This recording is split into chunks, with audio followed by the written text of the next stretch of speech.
Tawagin niyo akong Leonora, taga Iloilo at nasa 50 anyos na rin po ngayon.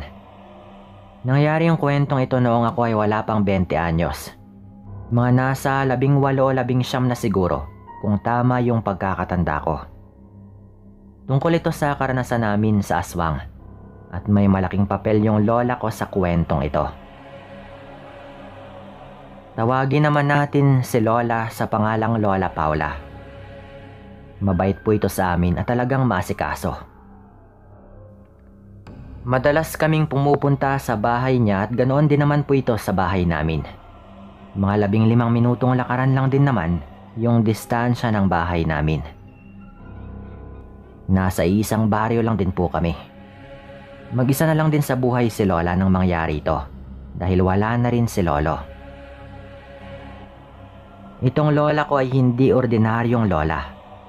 Kakaiba po ito. Dahil bata pa lang nga po ito ay meron na siyang kaibigang engkanto. Nakakakita din po siya ng mga nilalang na hindi nakikita ng mga ordinaryong tao. Para klaro lang, hindi po siya manggagamot at lalong hindi siya kailanman naging isang albularyo. Pero meron din naman po siyang alam na mga pamamaraan. Kakaiba po talaga si Lola. Meron din siyang parang gabay na rin namin kung tawagin dahil meron nga siyang engkantong kaibigan. Minsan pa nga kausap rin niya ito pero hindi naman ganon kadalas. Ayon pa nga kay Lola ay nasa paligid lang daw ito pero hindi naman yung tipong nakikialam talaga sa mga nangyayari sa kanyang buhay. Mabait naman daw kasi ito at meron namang respeto. Pumupunta siya kapag nanatawag siya ni Lola. At dahil nga dito, parang maging si Lola ay naging kakaiba na rin po. Mas matalas yung kanyang pakiramdam.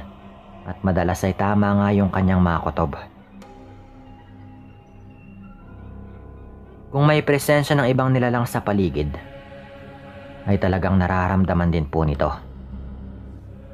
Hindi na rin nakapagtataka kung buong buhay mo ba naman ay nakakakita ka at nakakausap ng mga kakaibang nilalang. Magugulat na lang kami minsan na biglang magsasalita si Lola na may nakatingin daw sa amin na ibang nilalang. O di kaya naman ay meron daw nakasunod na mga elemento kapag naglalakad kami ng gabi at kasama namin ito. Lapitin din talaga ito lalo at nakakakita nga. Ganon din sa mga aswang. Marami na ring pagkakataon na may umaali-aligid na aswang sa bahay namin noong nagbubuntis yung nanay ko sa nakababata kong kapatid. Nagugulat na lang din po kami noon na bigla-biglang sumisigaw si Lola na pinapaalis niya nga yung aswang na nasa labas umano ng bahay. Minsan pa ilalabas ito at bigla na lang naming maririnig na may biglang lumilipad o biglang humuhuni. Yung wakwak o tiktik sabay alis na rin. May mga tao rin siyang pinapaiwasan sa amin noon dahil delikado raw para sa aming mga bata. Alam na rin namin na baka mga aswang yung mga taong yon, kaya't ginagawa na lang din namin yung kanyang mga bilin. Hanggang isang araw, nagpaalam si Lola na magbabakasyon daw muna ng mga isang buwan doon sa tiyahin namin na sa Kapis na nga naninirahan. Doon daw muna siya mananatili dahil kabuhanan na nga nito. At gusto nga raw ni tita na doon din muna si Lola. Natuwa naman din kami noon dahil kahit papano may iba namang magagawa si Lola at makakasama din niya yung tiyahin namin. Excited din po ito dahil manganganak na nga rin si tita at magkakaroon ulit siya ng bagong apo. Hinatid pa namin ito sa may terminal ng bus at nagpaalam na rin po kami. Lumipas yung mga araw noon. Hanggang sa mga buwan na nga rin po yung nagdaan. Nanganak na rin yung tiyahin ko pero hindi pa rin bumabalik si Lola. Mukhang na-enjoy nga po nito yung pananatili doon ng mga oras na yon kasama nga yung kanyang bagong apo. Madalas na rin namin siyang pag-usapan noon. Dahil mga 6 na buwan mahigit na rin po yata na hindi pa siya nakakabalik. Namimiss na rin namin ito Lalo pa nga yung mga luto nito na talaga namang masarap. Iba rin talaga yung kalinga at pagmamahal ng isang lola sa kanyang mga apo. Naisipan pa nga namin noon na baka magbakasyon na lang din doon sa Capiz. Mga 2 oras lang din naman na biyahe. Pero abala din kami sa bahay at may nobyo na rin po ako noon na madalas ko rin kasama. Alam niyo na, in love din naman ako at malapit lang din sa bahay namin yung bahay ng nobyo ko. Kaya't madalas po talaga kaming magkasama. Dumating din noon yung lola nito, galing pang Mindanao, na madalas rin ngang bumibisita sa bahay. Natuwa naman kami dahil parang siya muna yung pansamantalang pumalit kay lola. Tawagin naman po natin itong lola ng nobyo ko sa pangalang Lola Maria. At ang nobyo ko naman ay tawagin po nating Junie. Mabait naman sila pareho kaya welcome na welcome sila sa bahay namin. Isang hapon po noon, mga bandang 4:00 siguro, nagulat kami dahil naghatid nga po ng pagkain itong si Lola Maria. Nagluto daw siya at binigyan nga niya kami para ulamin daw namin sa hapunan. Tinanggap naman agad yun ni nanay. At nagpasalamat din kami sabay tinabi na nga muna namin dahil maaga pa naman. Pagkatapos po nun, agad naman itong nagpaalam at makailang ulit pa nitong sinabi sa akin na kumain daw ako doon sa kanyang dinalang ulam dahil masarap daw yon. Tumango lang ako noon at pinagmasdan siyang naglalakad na rin palayo. Hindi naman niya kasama yung nobyo ko noon dahil may mahalaga itong pinuntahan kasama yung kanyang ama. At maagang maaga pa raw kinabukasan sila makakabalik. Mga 30 minutos siguro yung nagdaan pagkatapos nun. Nagulat kami na may biglang kumatok at agad naming narinig yung pamilyar na boses na tinatawag nga kami isa-isa. Pagbukas ko ng pinto, walang iba yon kundi si Lola Paula.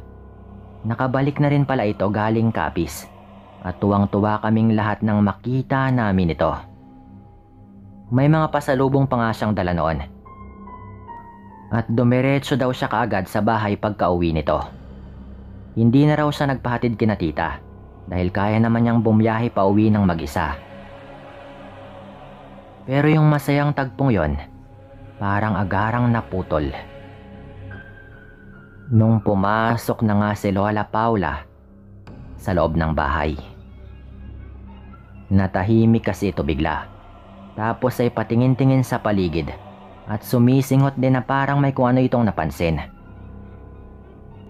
Bakit po, Lola? Tanong ko naman po noon at agaran niya akong sinenyasan na manahimik. Na parang nais nga nitong hayaan ko muna siya sa kanyang ginagawa. Naglalakad-lakad ito sa loob ng bahay. Tapos ay kinilabutan na nga po kami agad.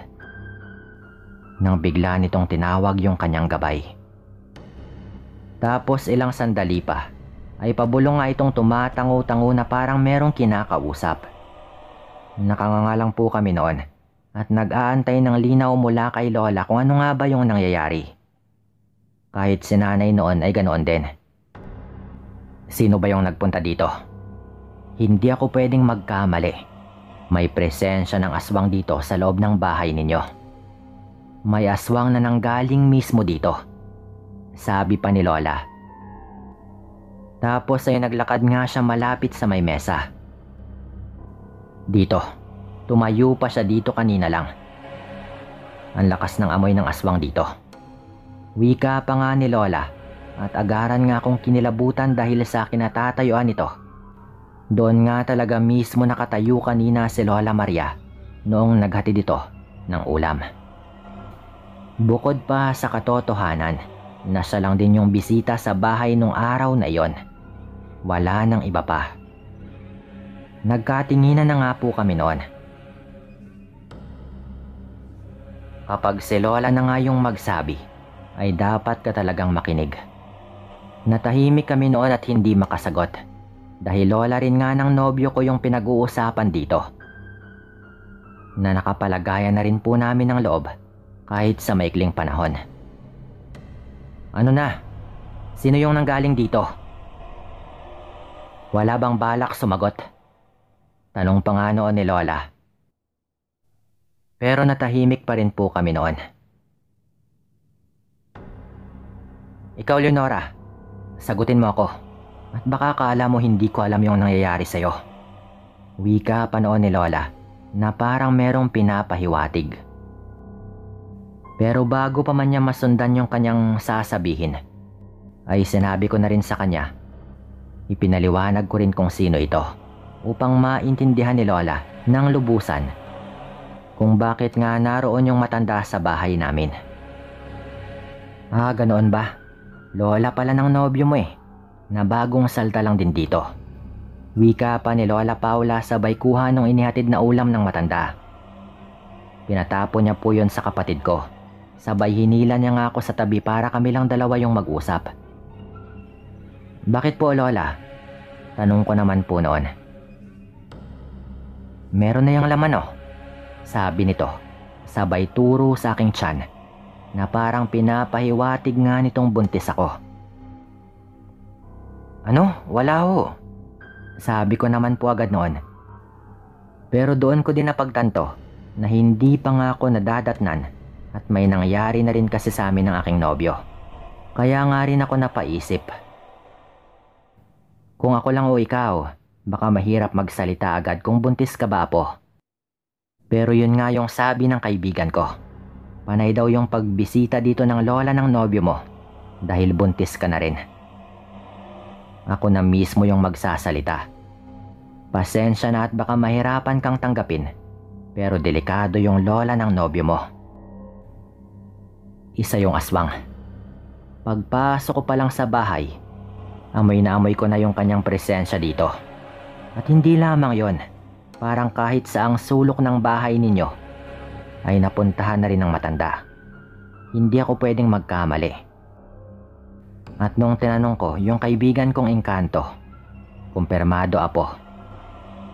Kaya pala hindi ako mapakali doon sa kapis. Kaya umuwi na lang ako ngayon. Ganito na pala yung nangyayari dito. Nakuha na pala ng aswang yung loob ninyo. At lola pa mismo ng tatay ng magiging anak mo. Mahirap to, apo. Mahirap to. Problema to, apo. Sabi pa noon ng lola ko. At agaran nga po naming ipinaliwanag sa aming pamilya yung sitwasyon. Sinabi na namin na baka nagdadalang tao na nga ako. At medyo matagal rin po yung aming naging usapan na inaabot na nga rin po kami ng dilim. Tuloy-tuloy pa yung usapan nang bigla na naman kaming pinatigil ni Lola. Napatingin pa sa ibabaw ng kisame si Lola noon at napakamot ng kanyang ulo. Nako, paparating daw siya. Yung lola ng nobyo mo.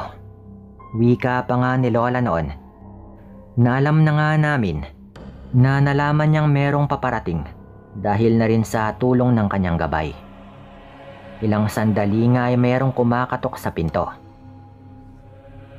Boses agad ni Lola Maria yung bumungad sa amin noon.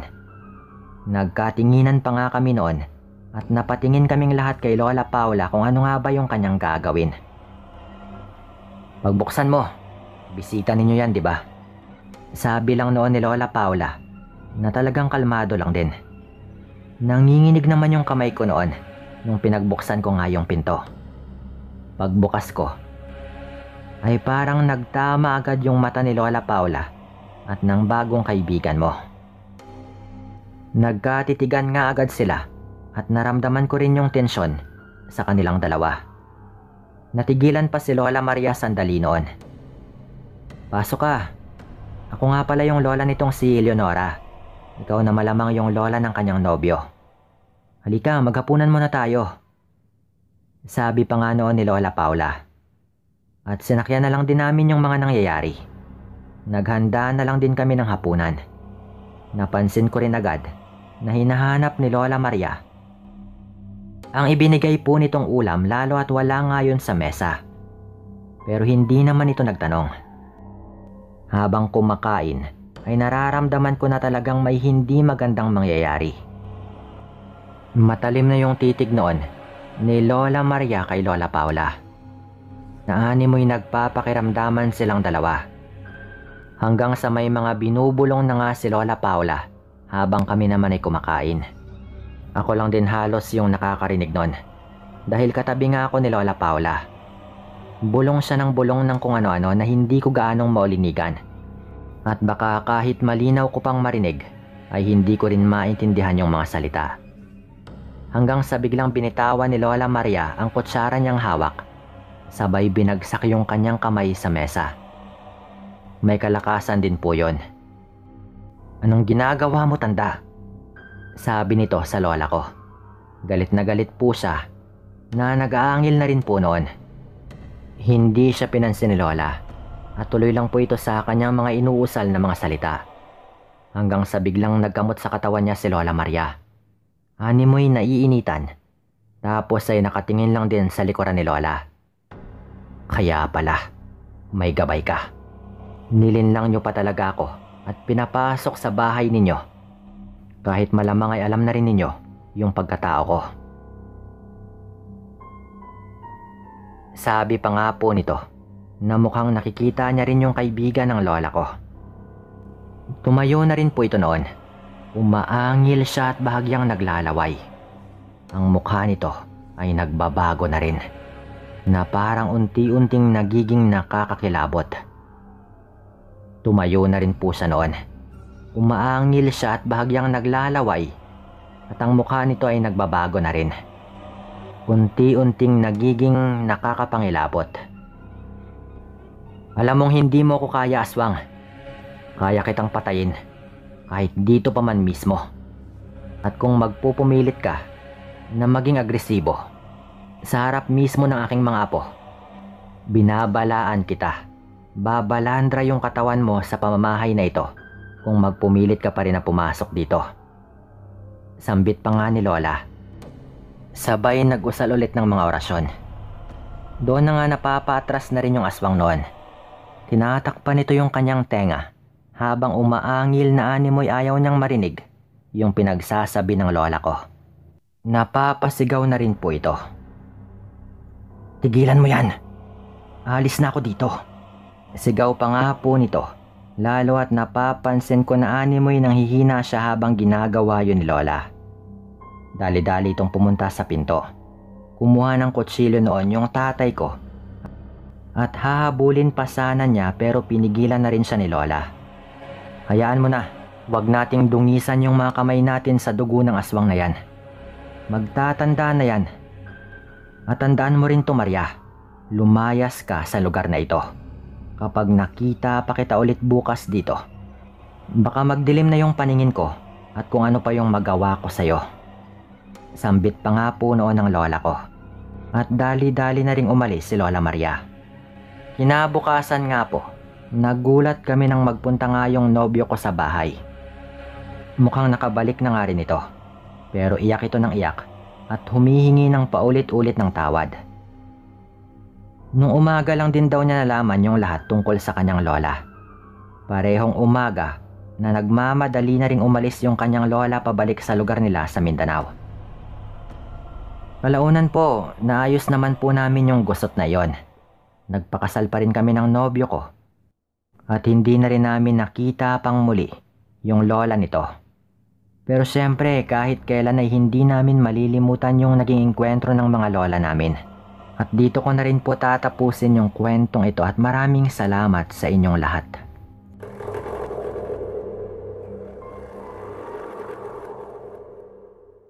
Tawagin niyo ako sa pangalang Ice. Itong kwento na aking ibabahagi sa inyong channel ay naging karanasan ng tatay ko. Natawagin nating Tatay Mauring na nangyari nga noong nasa edad na 26 anyos pa lamang daw siya. Noong mga panahong ito, iisa pa lamang yung anak nila ni nanay at yun nga yung aking panganay na kapatid. Nangyari ito sa isang liblib na lugar na sakop ng Kabisayaan. Naranasan po ito ng tatay ko noong nasa loob siya ng gubat na sakop ng aming lupain. Nang uuling po kasi ito noon, kaya't madalas ay nasa loob po siya ng gubat upang magkaroon naman siya ng proteksyon sa banta ng masasamang hayop. ay gumawa siya roon ng maliit na kubo. Magmula naman daw nang nagkaroon siya ng maliit na kubo sa loob ng gubat, kinahaponan nung kinagabihan na siya nakakauwi. At kung minsan naman, kapag kinakailangan niyang bantayan yung kanyang uling, doon nga siya nagpapalipas ng gabi. Kampante naman siyang hindi siya maano roon, lalo pa't may kandado naman yung pinto ng kanyang kubo. Isang pagkakataon nga po noon, dahil nasa alanganing oras na nga at inaantay niya pang maluto yung mga uling, minabuti niyang doon na lang muna sa kubo niya magpalipas ng gabi. Nagpaalam naman siya kay nanay na yun nga yung kanyang gagawin, kaya't pinayagan naman siya nito. Pero bago pa man makaalis yung tatay ko, pabiro pang nagwika yung nanay ko noon. Bakit ba roon ka matutulog? Paano na lang kung bisitahin ka ng iyong paryente? Wika pa nga ng nanay ko noon. Ang paryente po sa amin ay katumbas puno ng kamag-anak. At siya nga pala, ayon kay nanay, nabantog daw noon yung isa sa malayong pinsan ng tatay ko bilang isang bagong yanggaw. Wala pa namang nakapagpatunay doon. Pero napakaugong na raw ng balita patungkol doon. At tawagin na lang po natin siyang tita. Dahil babae po ito. Hindi ko napapangalanan basta tiyahin ko po yon. Tumawa na lang din si tatay noon sa sinabi ng nanay ko. At hindi naman daw siya siguro sasaktan ng kanyang kamag-anak. Patawa-tawa pa siyang nagwika na wala namang gagawin yung kamag-anak niyang iyon sa loob ng gubat. Kaya't malabo nga yung bumisita sa kanya. Pagkatapos kumain ng tatay ko at nagbalot na nga ng magiging pagkain niya para sa gabi, nagpasya na rin siyang umalis noon. Muli pa siyang pinaalalahanan ng nanay ko na mag-ingat doon at huwag nang magpaabot ng umaga sa kanyang kubo. Tumangulang po noon yung tatay ko at ipinagpatuloy na nga ang kanyang paglalakad. Pagkarating niya sa loob ng gubat, nakita niyang nagsimula ng dumami yung usok na mula sa kanyang inuuling. Dahil dito, napagtanto niyang mga ilang oras na lamang ang kanyang gugugulin at tuluyan na yung maluluto. Anya pa nga sa kanyang sarili, makakauwi siya sa kanilang bahay bago tuluyang mag-alas 12 ng hating gabi.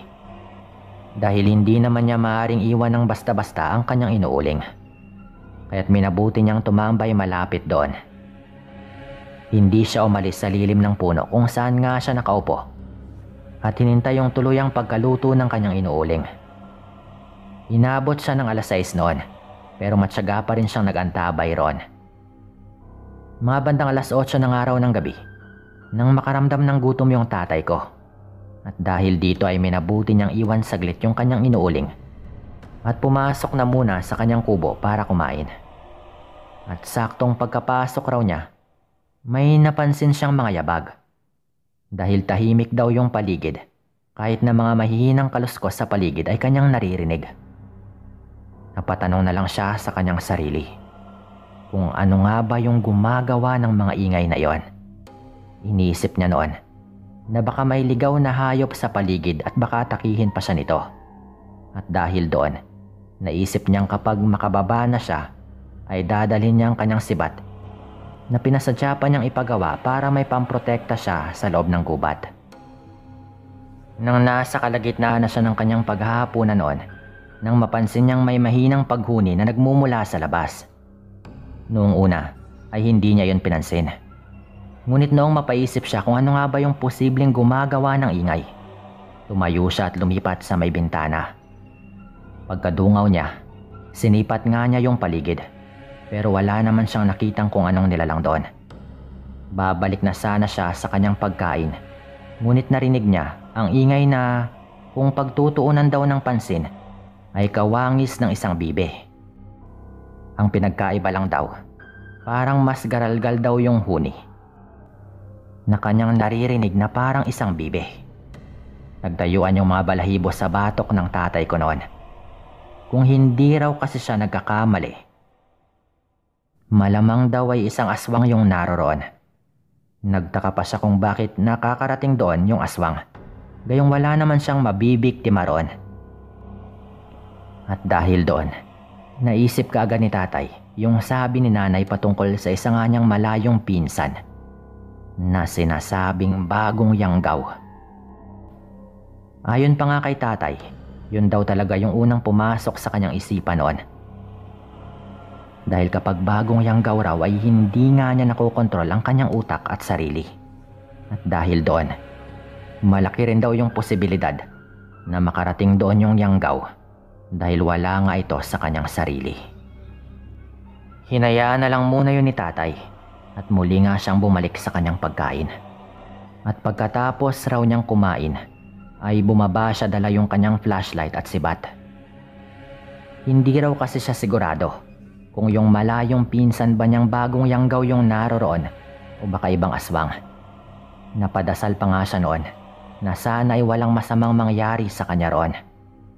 Saktong pagkababa raw niya, bigla ang bumilis yung paghuni ng parang bibe.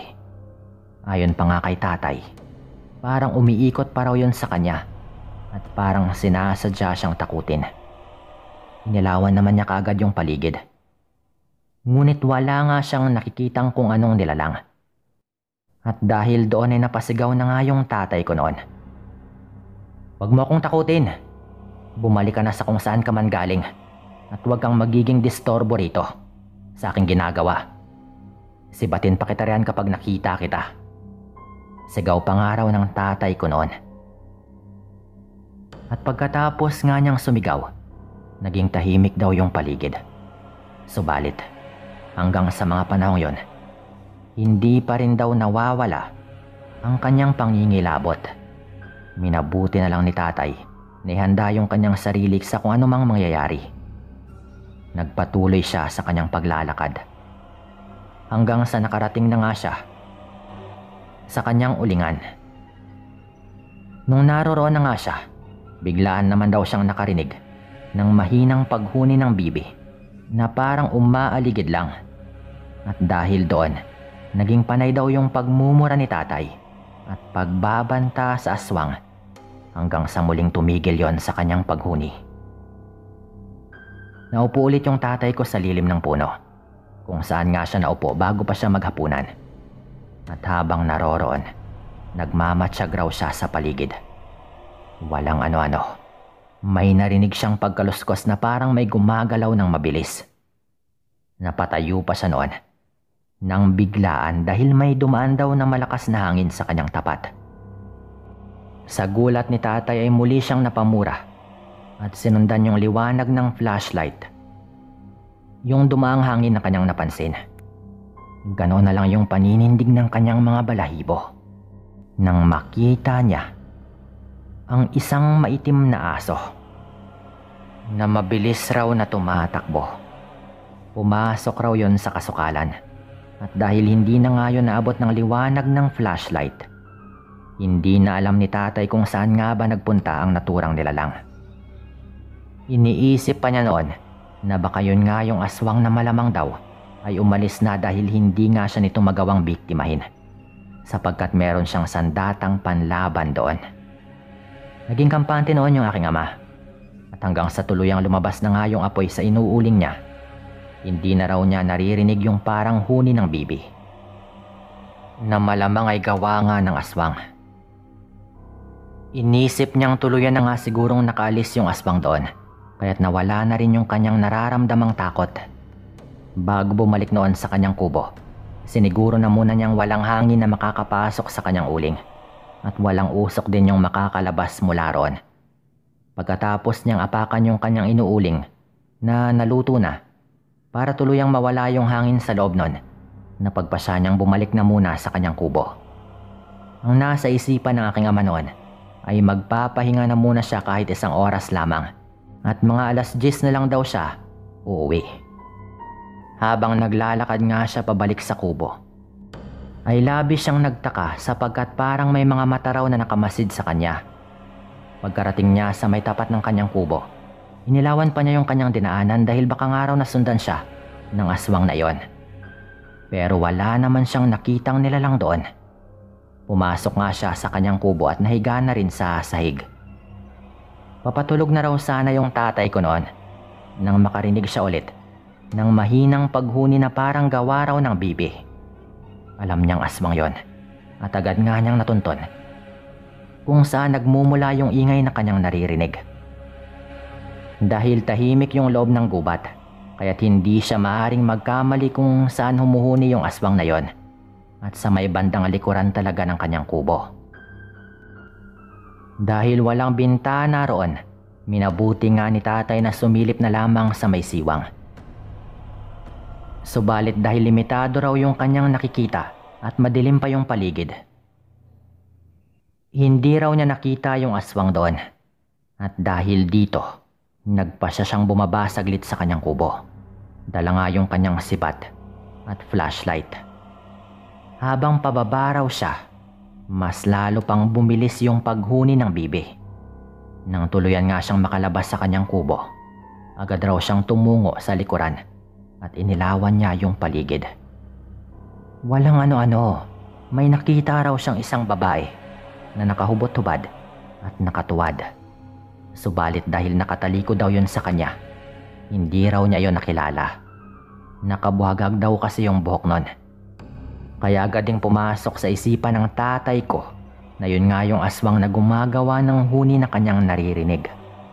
Dahil doon, sinigawan daw niya ito para tawagin yung kanyang pansin. Pero kahit nakatatlong sigaw na raw siya noon, ay hindi pa rin daw siya nililingon nito at patuloy lang daw yon sa paggawa ng kakaibang tunog. Dahil alam niyang aswang yon, inihanda nga niyang kanyang sibat. Binantayan pa nga niya yung nilalang na kapag hindi ito haharap o alis, ay talagang gagamitin daw niya yung kanyang sibat. Itinaas na nga ni tatay noon yung kanyang kamay na may hawak na sibat. Pero nang akmang gagamitin na nga sana niya yon, dahan-dahan daw na napalingon sa kanyang direksyon yung aswang na yon. Agad namang napatigil sa kanyang pagtaas ng kamay yung tatay ko at ibinaba daw yung kanyang sibat. Base nga kasi sa hubog ng itsura ng naturang aswang, ay kilalang kilala raw po niya ito. Yun ay walang iba kung hindi yung kanyang malayong pinsan na pinaghinalaan ngang bagong yanggaw. Napasigaw daw doon si tatay at tinanong niya ito kung ano nga bang ginagawa nun sa likod ng kanyang kubo. Hindi naman daw sumagot sa kanya si tita, at sa halip ay ngumiti lamang daw yon na parang wala sa kanyang sarili. Binantaan na lamang siya ng aking ama na kapag hindi pa rin ito umalis, ay gagamitin nga niya yung sibat na baka ikamatay nga nito. Ngunit nang akmang tatapon na nga sana ng aking ama yung kanyang sibat kay tita, biglaan daw itong napawika.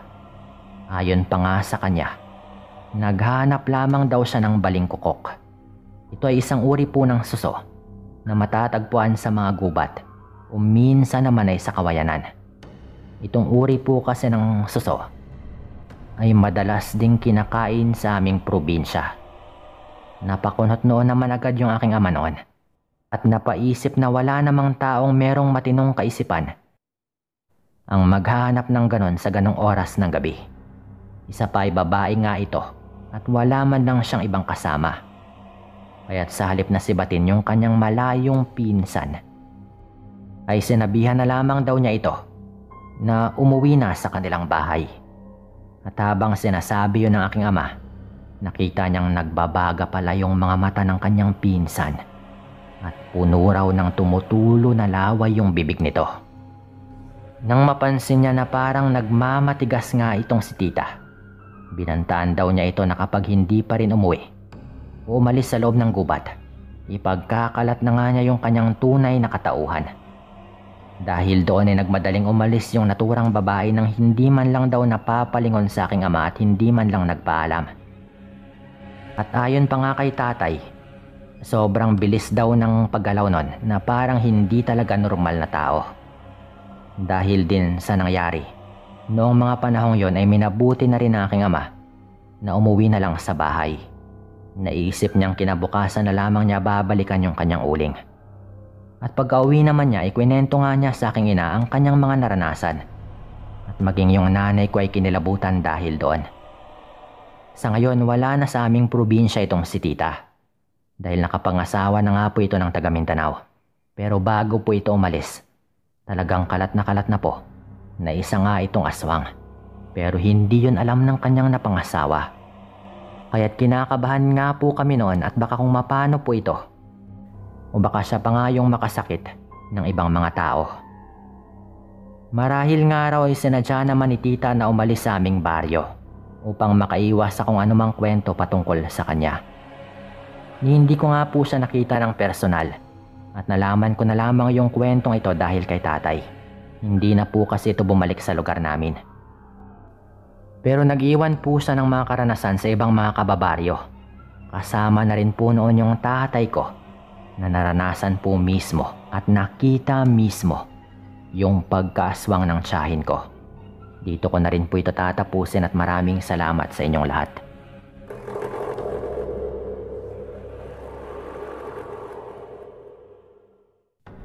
Elena nga pala ng Iloilo. Ngayon lang ako naglakas loob na magpadala ng kwento. Kahit matagal na rin akong nakikinig. Taong 2004, nagtrabaho ako noon sa isang lending company. Bale, naatasan akong maging kolektor sa isang baryo. Medyo may pagkaliblib na baryo po ito. Pero dahil medyo marami namang mangungutang doon, ako nga yung pinadala bilang taga-kolekta. Simple lang naman yung trabaho. Bawat linggo, may meeting kami ng mga mangungutang kung saan doon ko po kinokolekta at nililista ang kanilang mga bayad. Weekly kasi yung bayaran. Medyo stricto noon yung kumpanya namin na hindi ko na nga rin babanggitin pa. Ito kasi yung mga panahong bagong simula pa lamang ang mga ganitong pautang sa mga baryo-baryo. Kaya meron talagang nakatalaga sa bawat baryong aming pinupuntahan. Nagkataon na sa baryo kung saan ako naka-assign, medyo pamilyar naman ako. Yun ay dahil 2 barangay lang din ang layo nito mula sa barangay kung saan nga ako lumaki at nakatira. Pero nung kabataan ko, hindi naman kami masyadong pinapayagan na pumunta sa baryong ito dahil nga sa kanyang reputasyon. Medyo sikat kasi yung baryo na marami daw mga nakatirang aswang. Pero nung tumanda na nga ako at nagtrabaho na, baliwala na lang rin sa akin yon. Minsan inaabot rin ako ng gabi. Lalo kapag meron pa akong hinihintay na makapag-abot ng kanilang bayad. Minsan kasi nade-delay dahil nga hinahanapan pa nila ng paraan. Hindi talaga ako pwedeng umalis hanggat hindi na ako kumpleto. Sinusundo naman ako ng asawa ko noon. Dahil nga meron na rin kaming cellphone noon. Bigay lang din sa amin ng mga kamag-anak ng asawa ko na nasa Amerika. Yun bang mga Nokia na ang bibigat pero matibay? Ganon po yung gamit namin noon. Naglalakad lang ako papunta sa may waiting shed sa labasan banda ng baryo. Dahil doon nga merong signal. Doon po kasi sa lugar kung saan kami nagbi-meeting at nagkakabayaran, wala talagang signal pa. Kung minsan naman, kusa naman akong sinusundo at inaantay ng asawa ko dahil meron naman kaming motor. Pinaliwanag ko lang muna yung baryo at yung mga nangyayari sa trabaho para alam nga ninyo yung pinagmulan at mas maintindihan ninyo yung kwento. Isang araw, pumunta ako sa baryo gaya ng normal na nangyayari. Araw po kasi yon kung kailan dapat maningil na ako. Bandang hapon ako lagi pumupunta dahil 2 PM naman yung meeting namin na napagkasunduan. Siyempre, tinanong ko rin muna yung mga taga doon kung anong oras ba sila komportable. Para ganong oras na lang po lagi yung meeting namin. Nagkabayaran na at nagkalistahan noon at lumipas na nga rin yung mga 2 oras nung mapansin ko na merong isang taga doon na hindi sumipot. Tinanong ko sila kung bakit hindi ito pumunta at kailangan nga sanang kompleto talaga yung bayad. Siyempre, hindi naman sila makakarinyo ng utang kung hindi nila muna bayaran. At noong araw, damay-damay rin. Kaya kung merong isang hindi disiplinado sa pagbayad ng utang, madadamay rin yung iba. Matatagalan din silang makautang ulit. Yung hindi sumipot sa meeting, tawagin po nating Aling Chona. medyo maedad na rin po ito. Kaya naisip ko na baka meron lang mahalagang ginawa kaya hindi pa nakakarating. Inantay pa namin ng mga 30 minutos pero wala talaga. Kaya yung ginawa ko, nakiusap ako sa isang taga doon na puntahan na sa bahay nila si Aling Chona at sabihin kailangan ko talagang makolekta ang bayad niya o kahit sumipot man lang siya doon para makapagpaliwanag at malaman ko ang dahilan. Baka matulungan ko pa kasi at syempre ginagawa ko lang din yung trabaho ko. Pinuntahan ngayon at sinabi na rin na kahit pumunta lang siya para magpaliwanag sa akin at baka matulungan ko nga. Pero yung sabi ng pinapunta ko, ayaw daw talaga nitong sumama at pinapasabi lang daw nito sa akin na wala siyang pangbayad at wag ko na raw siyang antayin na pumunta pa doon. Syempre ako naman na problema din dahil mahigpit nga rin yung kumpanya. Willing pa sana yung iba na abunuhan muna yung kay Aling Chona. Pero dahil nga sa pinakita nitong katigasan ng ulo na ayaw talaga niyang sumipot, medyo nawalan din ng gana yung iba na gusto pa man sana ding tumulong. Lagpas 5:00 na nga noon nung gusto ko na sanang umalis na para sa sunod na lang na linggo ayusin yung problema. Pero nagulat kami nung pumunta doon si Aling Chona kasama ang kanyang asawa at pinagmumura po nila ako. Talagang sila pa yung galit at ang sigurista ko raw masyado. Samantalang aalis na nga rin sana ako. Hindi ko lang rin maintindihan dahil gusto ko lang naman sanang pumunta siya para nga makapagpaliwanag at baka matulungan pa nga namin. Kaya inawat kami noon at talagang umabot pa sa barangay. Nagkaliwanagan naman pero yung mga tingin ng mag-asawa sa akin talagang iba na. Yung tipong alam mong kahit nagkaliwanagan na, nandoon pa rin yung kanilang galit. Medyo padilim na nung naglalakad na nga ako papunta sa may waiting shed pagkatapos ng lahat ng mga nangyari. Mag-isa lang ako noon. Habang naglalakad, bigla-bigla na lang akong kinilabutan na hindi ko nga alam kung bakit. Nagtayuan lang yung mga balahibo ko. Ilang sandali pa, parang may sumusunod sa aking likuran. Nararamdaman ko lang na parang may naglalakad. Makailang ulit kong nilingon pero wala naman eh. Medyo masukal pa naman sa magkabilang gilid ng daan dahil puro nga mga punong kahoy at makakapal na mga damuhan. May tao ba dyan? Sigaw ko po noon. Pero wala namang sumagot. Tanging huni lang ng mga kuliglig yung naririnig ko noon. Nagmadali na lang akong makaabot na sa may waiting shed. Pagdating ko doon, nag-text na ako agad sa asawa ko. Pero meron akong biglang narinig na parang nag-aangil.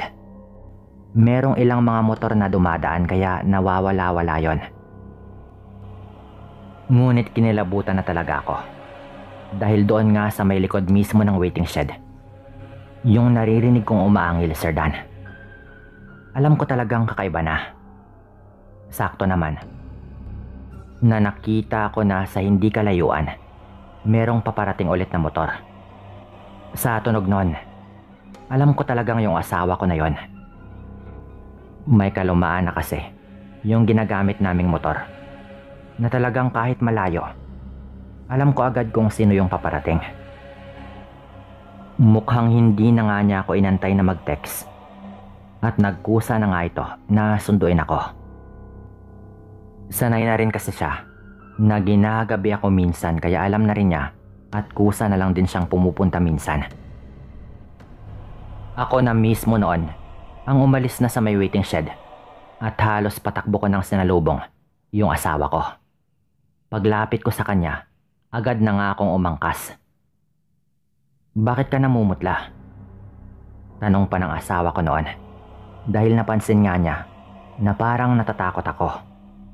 Hindi ako sumagot. Pero nung nilingon ko na doon banda sa may waiting shed, may nakita akong isang hayop na lumabas sa may damuhan at nakatingin sa amin habang papalayo na nga kami. Pag-uwi ng bahay, sinabi ko yon sa asawa ko. At tawa po ito ng tawa. Baka napraning lang daw ako. Naayos naman na daw sa barangay at kung ano-ano pa rin daw yung pinag-iisip ko. Na may mga aswang-aswang pangaraw akong nalalaman. Nung sumunod po na linggo pagbalik ko doon, hindi na naman po sumipot si Aling Chona sa meeting namin. At meron ding dalawa pang nagpapaantay daw dahil inaasikaso pa raw nila ang kanilang pangbayad. Okay lang naman sa akin yung iba dahil nagpapaantay lang at naghahanap naman ng paraan.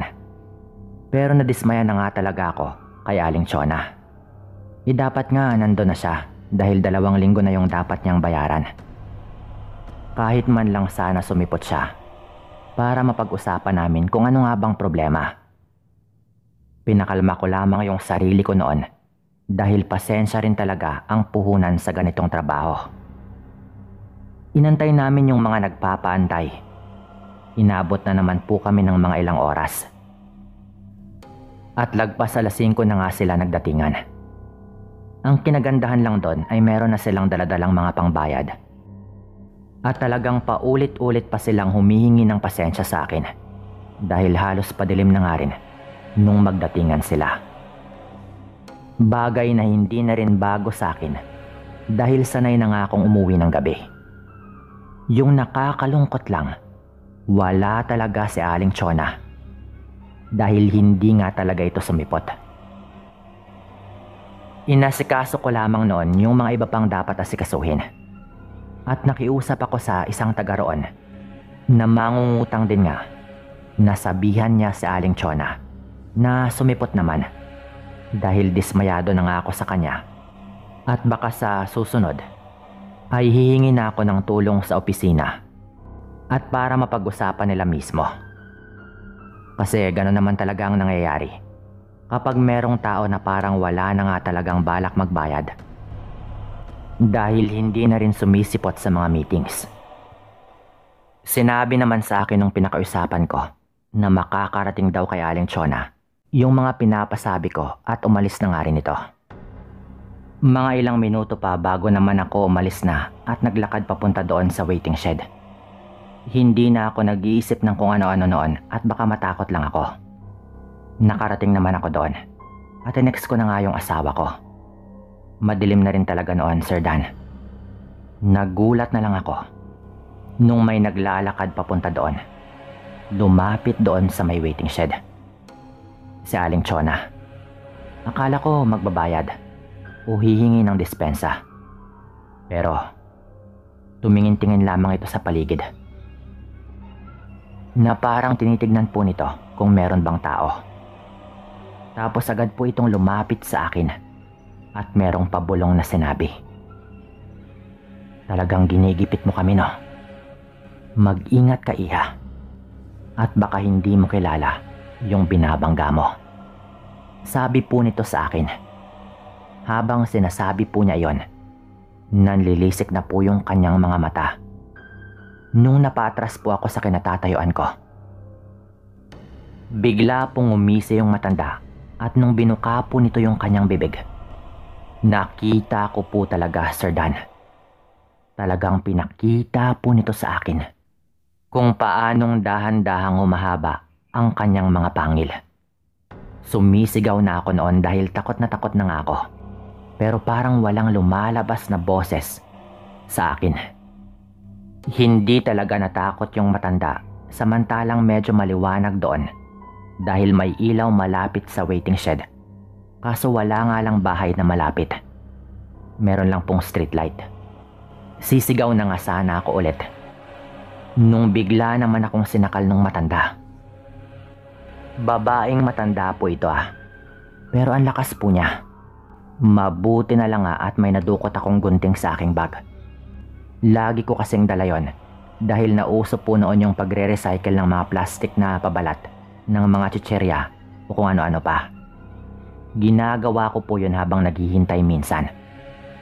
Ibang-iba na po yung itsura ng matanda noon Yung buhok po nito, parang nagtatayuan din. Nung madukot ko po yung gunting, talagang sinaksak ko na nga po yung kamay po niyang ginagamit sa pagsakal po sa akin. Nakailang saksak po ako noon sa kanyang kamay bago niya ako binitawan. Siyempre hindi naman po bumaon talaga yon, dahil hindi naman po sobrang tulis ng gunting. Pero sapat na po yon para mabitawan niya ako. Galit na galit noon yung matanda, pero natigilan ito nung makita niyang merong paparating na motor. Yung asawa ko po yon, dahil alam na alam ko nga yung tunog ng motor namin. Bago pa man ako mahawakan ulit ng matanda, tumakbo na po ako pasalubong sa asawa ko at sumigaw ng sumigaw.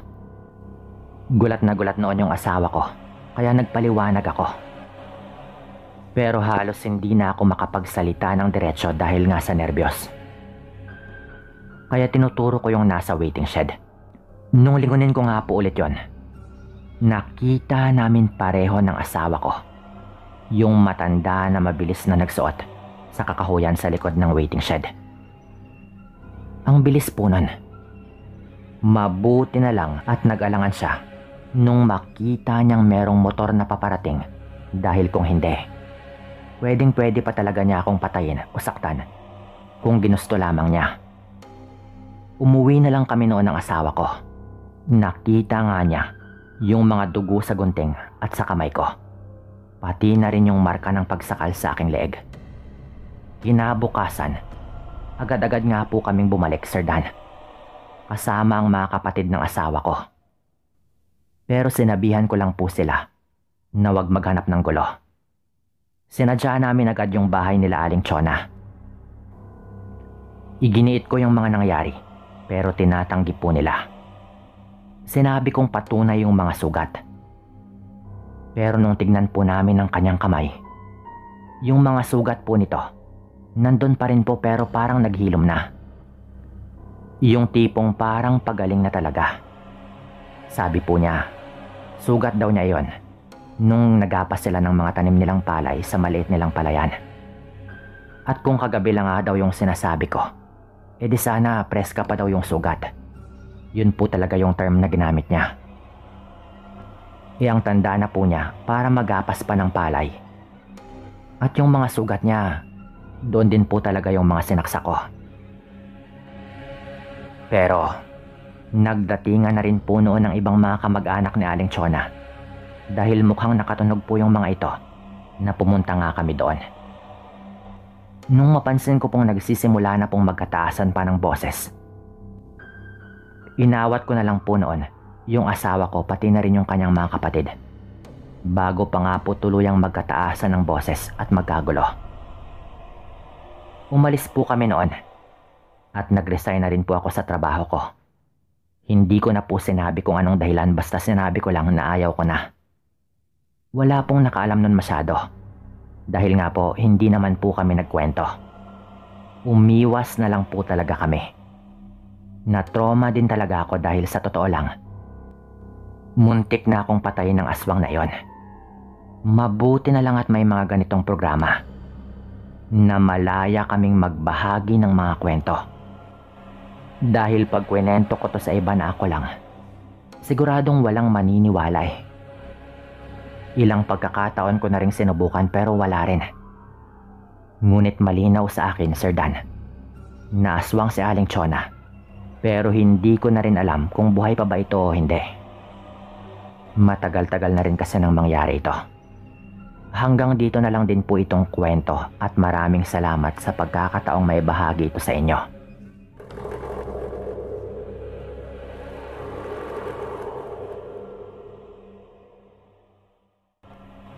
Hello po sa inyong lahat. Ako nga po pala si Moroy. Isang government employee na mahilig makinig sa mga kwentong kababalaghan. Kahit ako'y lagpas 40 anyos na nga rin po. Nangyari po ito matagal na panahon na ang nakalipas. Sa dati po naming bahay doon sa Negros, meron pong malapit na balon. Pero hindi po yun ordinaryong balon lamang. Sapagkat ang balon po na yon ay ginawa pa bago ang panahon ng mga Hapon. Halos buong sityo po namin ay doon po umiigib ng tubig na ginagamit sa iba't ibang mga bagay, panlaba, panligo o kahit bilang tubig inumin. Napakalinaw at linis po kasi ng tubig at maayos naman din po yung lasa. Ito ay sa kabila ng mga usap-usapan na naging saksi daw ang balon na ito sa kalupitan ng mga Hapon sa mga kabataan noon. Ang sabi nila, mahilig daw manguha ng mga babaeng matipuhan nila ang mga sundalong Hapon. At kapag nagkataong may anak na maliit yung babaeng gusto nila, binabari lang daw nila yon at hinuhulog lang na parang hayop doon sa balon. Kapag sanggol naman daw, hinahagis lang nila paitaas, sabay sasaluhin ng patalim sa dulo ng kanilang mga bayoneta at hinuhulog rin daw nila yon doon sa balon. Ang mga baril daw kasi na gamit ng mga Hapon noon ay merong matalas na patalim sa dulo. Yun ang ginagamit nilang pangpaslang sa mga sanggol at kabataan.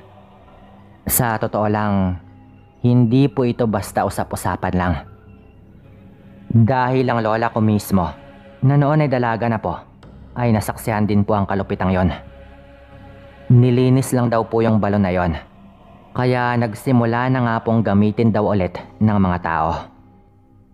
Ang sabi pa ni Lola, maging siya raw ay nakaranas din ng kalupitan sa mga sundalong Hapon. Na madalas ay iniiyakan pa rin po niya sa tuwing na ikukwento niya yon sa amin noong mga bata pa po kami.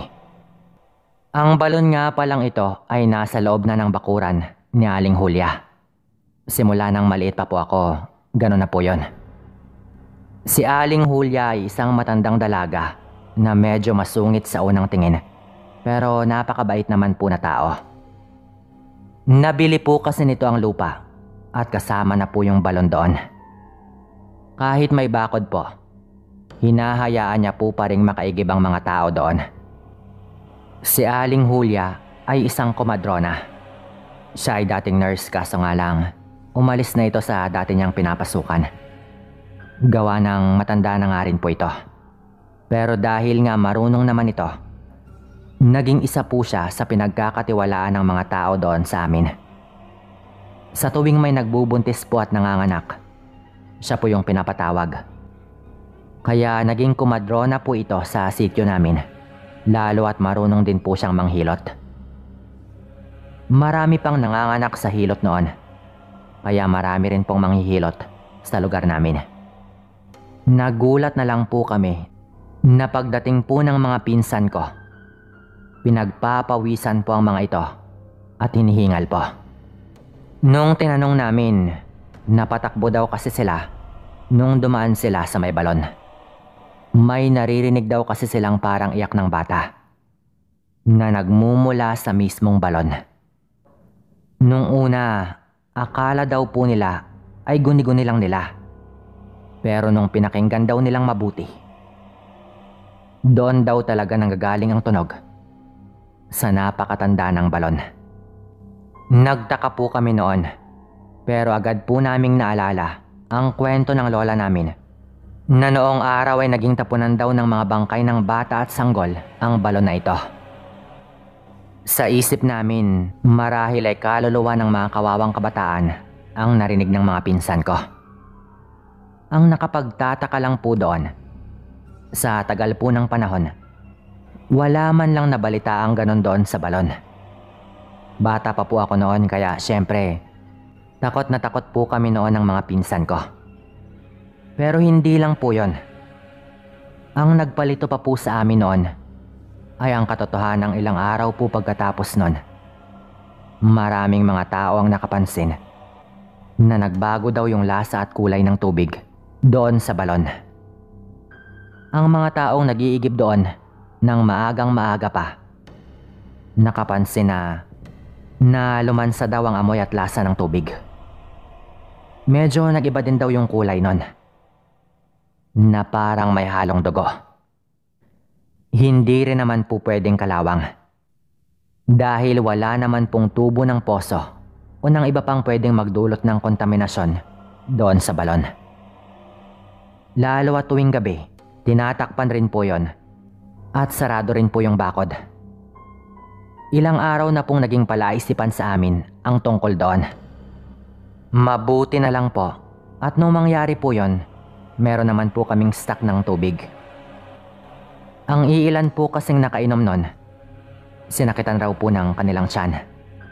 Halos mapuno po lagi noon yung balon dahil madalas rin pong umulan ng panahon po na ito. Kaya kahit malinaw po yung tubig, ay hindi po namin makita ang nasa ilalim.